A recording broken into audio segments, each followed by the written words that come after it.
안녕하세요. 5강 독해에 앞서서 우리 요지 추론 유형에 대해서 한번 살펴보도록 하겠습니다. 네, 여러분들 저는 근데 모든 유형을 읽을 때 항상 강조하는 독해의 기본이 두 가지가 있어요. 네, 첫 번째는 무엇을 잡자? 그렇죠. 첫 문장을 잡자라고 얘기하죠. 얘들아, 왜냐면 첫 문장 해석하지 못하면 그 다음 문장 해석도 안 되고 그럼 시간만 계속하고 내용이 이해되지 않기 때문이에요.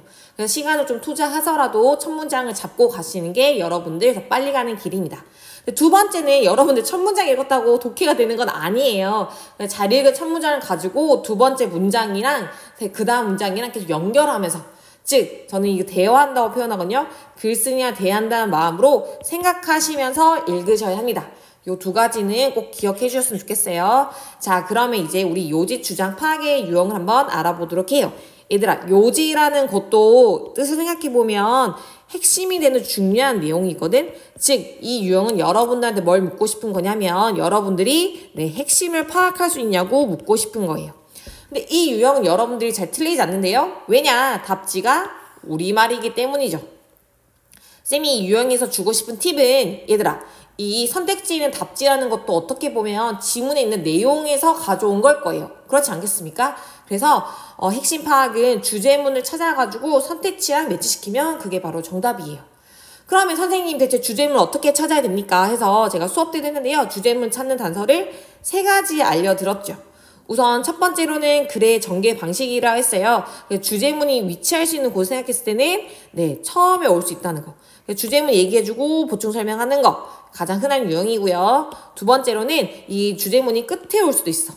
즉 앞에서는 막 세부 내용을 얘기해주고 정리하는 느낌을 날 수 있는 거죠. 세 번째로는 이 주제문이 중간에 있을 수 있는데요. 어떻게 중간에 있을 수 있냐면 우선 여러분의 관심을 끌 수 있는 도입을 넣습니다. 예를 들어가지고 일화를 얘기한다던가 아니면 질문한다거나 반대되는 내용이, 그 다음에 자기 하고 싶은 주제 내용 얘기하고 마지막에 결론을 얘기하는 거죠. 그 다음에 네 번째로는 주제문을 앞뒤로 나오는 이런 처음과 양쪽 끝에 있는 좀 수미상관의 느낌의 주제문 형식도 있어요. 여러분들 여기서 가장 쉬운 유형이라고 하면 당연히 4번이 쉽겠죠. 그래서 이거는 솔직히 잘 나오지 않고요. 가장 어려운 유형이 3번이에요. 그래서 저도 어려운 지문을 할 때는 주제문이 중간에 있지 않나 한번 생각해 보도록 하기도 합니다. 두 번째 단서라고 했을 때는 여러분들 주제문 찾는 단서 뭡니까? 연결사예요.